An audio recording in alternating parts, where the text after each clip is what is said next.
இமாம் அல்லமா ஷஅராவி அலைஹி ரஹ்மத்துல்லாஹ் அவர்கள் ஒரு கட்டத்தில் அவ்வாறு சொன்னார்கள். அருமையானவர்களே, நான் சொன்னேன் ஒவ்வொரு பள்ளிக்கும் 1000 பேர் இருக்கட்டும் என்று. அந்த 1000 பேர்ல எத்தனை பேர் பணக்காரர்கள், எத்தனை பேர் ஏழைகள் என்று நம்ம அழகான முறையில கணக்கெடுத்தா ஒரு 10 வருஷத்துல நம்முடைய ஊர்ல எந்த ஃபகீரும் இல்லை என்ற அளவுக்கு வரலாம். இன்னைக்கு ஜகாத்துடைய சல்லிகள் கோடிக்கணக்கில் சேர்க்கப்படுகிறது. கோடிக்கணக்கில் மக்கள் கொடுக்கத்தான் செய்கிறார்கள்.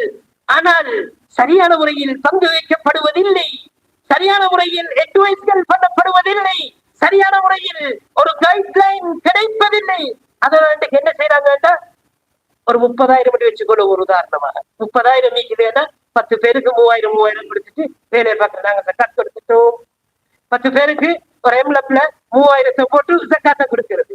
ஜக்காத்தை கொடுத்தா அந்த 3000 என்ன செய்யலாம், 1 கிலோ இறைச்சி மட்டும் வாங்கலாம். 1 கிலோ